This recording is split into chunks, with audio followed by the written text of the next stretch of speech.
Chhatrapati संभाजीनगरमध्ये Waluj MIDC परिसरातील तिसगाव जवळच्या खवड्या डोंगरावर शुक्रवारी 21 ऑगस्टला अख्खं कुटुंब संपलं। नीट परीक्षेची तयारी करणाऱ्या 18 वर्षीय कुणालचे वडील मुरलीधर चांदगुडे यांच्याशी आर्थिक कारणांवरून नेहमीच वाद व्हायचा।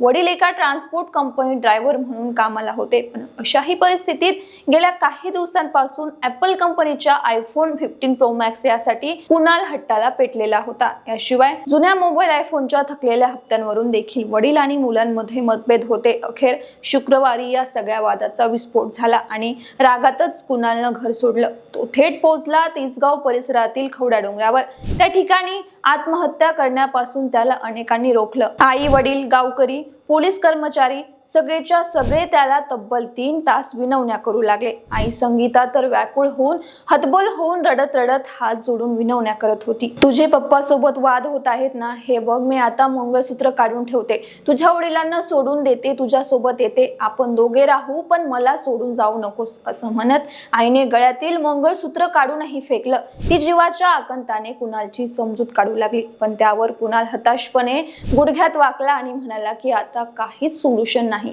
एकच सोल्युशन आहे। दरम्यान जीव देऊ नको म्हणत मुलाला वाचवण्यासाठी वडील मुलाजवळ गेले आणि तोल जाऊन बाप लेक दोघेही 200 फूट खाली दरीत कोसळले। त्यानंतर लागलीच आई संगीता चांदगुडे यांनीही त्या कड्यावरून उडी मारली।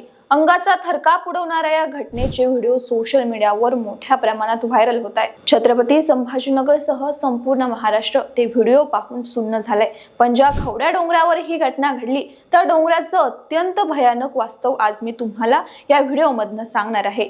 हा नैसर्गिक डोंगर गेल्या काही वर्षात थेट मृत्यूचा सापळा म्हणजेच सुसाइड पॉइंट असा बनलाय। त्याची हादरवून टाकणारी माहिती जाणून घेऊया। नमस्कार, मी गीतांजली आणि आपण पाहत आहात देदनका। मंडळी, छत्रपती संभाजीनगरच्या तिसगाव परिसरातील धुळे सोलापूर या मुख्य महामार्गावर असलेला खवड्या डोंगर यापूर्वीही अनेकदा चर्चेत आलेला आहे।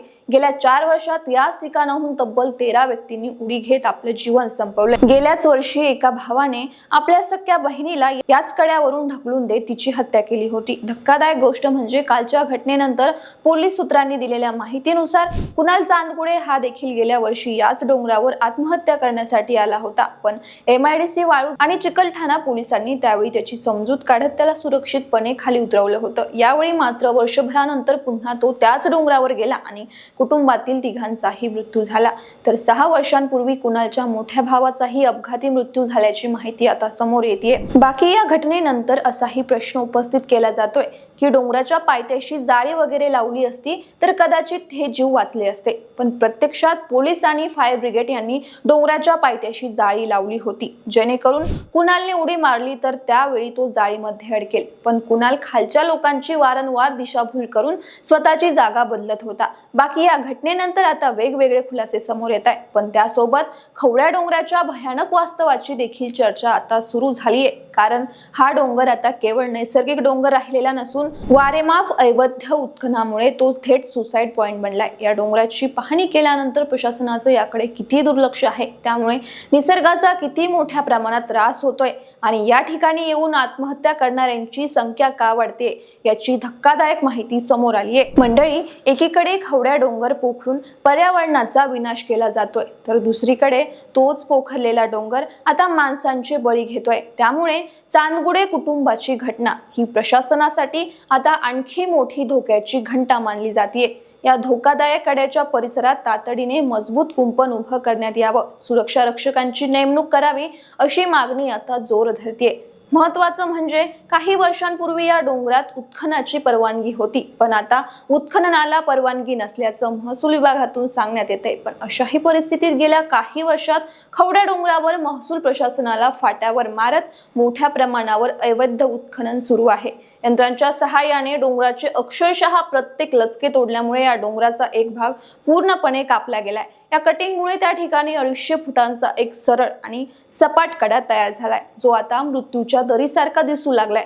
नेहमीच्या उत्खननामुळे कड्याच्या तळाशी मोठी दरी आणि विवरे तयार झालीये। या दरीत उत्खननामुळे तयार झालेले धारदार दगड, खडक आणि मोठे पाण्याचे डबके साचलेले दिसतात। त्यामुळे 200 ते 250 फुटांवरून कुणी उडी घेतल्यास किंवा चुकूनही पाय घसरल्यास दगडांवर आपटून त्या व्यक्तीचा जागीच मृत्यू होतो। खाली कोसळलेला व्यक्ती वाचण्याची थोडीही शक्यता उरत नाही। याशिवाय या धोकादायक ठिकाणी सुरक्षेची कोणतीही उपाययोजना नाही। डोंगराच्या वरच्या बाजूला हिरवळ आणि सपाट जमीन असल्यामुळे कोणीही व्यक्ती थेट या कड्याच्या टोकापर्यंत सहज पोहोचू शकतो।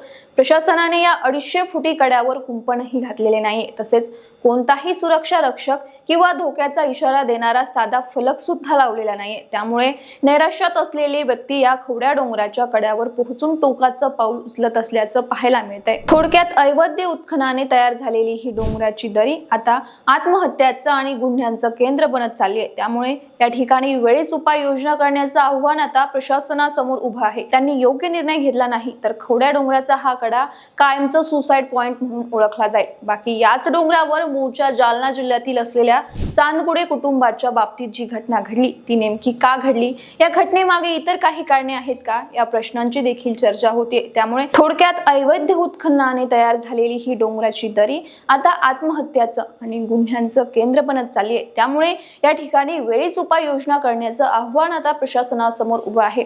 त्यांनी योग्य निर्णय घेतला नाही तर खवड्या डोंगराचा हा कडा कायमचा सुसाईड पॉइंट म्हणून ओळखला जाईल। बाकी याच डोंगरावर मूळच्या जालना जिल्ह्यातील असलेल्या चांदगुडे कुटुंबाच्या बाबतीत जी घटना घडली ती नेमकी का घडली, या घटनेमागे इतर काही कारणे आहेत का, या प्रश्नांची देखील आता चर्चा होतीये।